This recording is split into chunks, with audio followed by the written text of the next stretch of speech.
We had a closer look, and the light was just so beautiful the way that it was catching the web. They're able to focus both eyes on the same thing at the same time.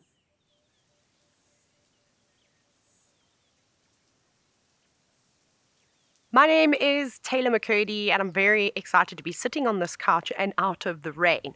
But I've got some great things to share with you that we've been up to over the last week or so.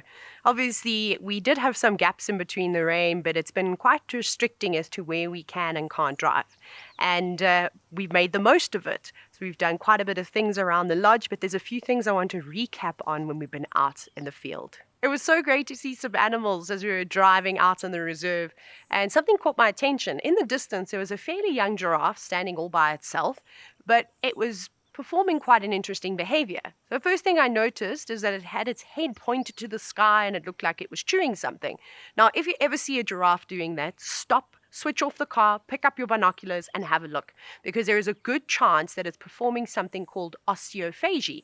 And that is where animals of different species will chew on bones to be able to extract nutrients. So, especially calcium, phosphorus, those are two very important minerals that animals do need, and sometimes they just don't get enough from the plants that they are feeding on. So, we watched this giraffe, and then just as we were about to leave, the next minute, a couple of warthogs came pushing on through and were feeding on the grass. We missed them rolling around in the mud. So it was a short and sweet sighting, but still a special one nonetheless.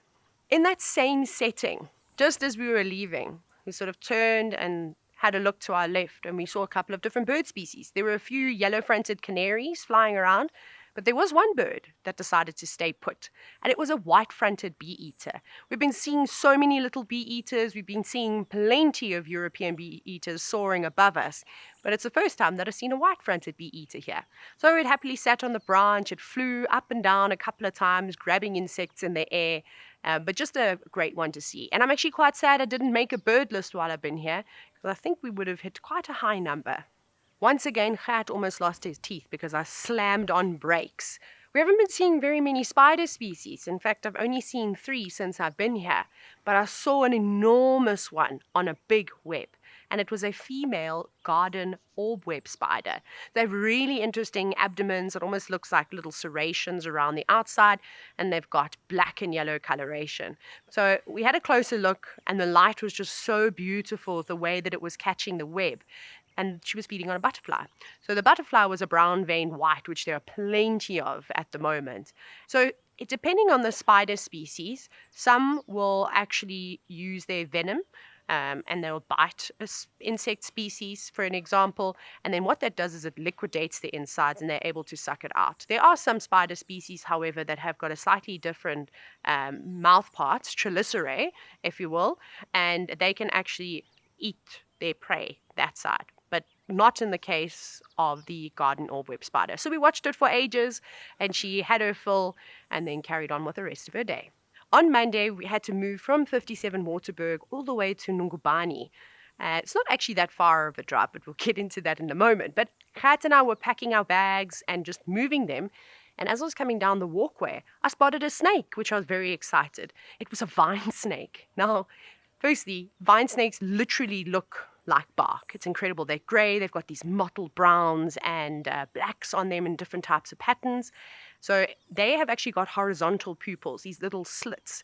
And that is incredibly important when you are a snake that spends most of its time in the tree because of the food that you're looking to feast on. And because they've got these specially adapted pupils, they actually have binocular vision, which is something that you don't also see in a lot of different snake species. So with that binocular vision and those pupils, they're able to focus both eyes on the same thing at the same time.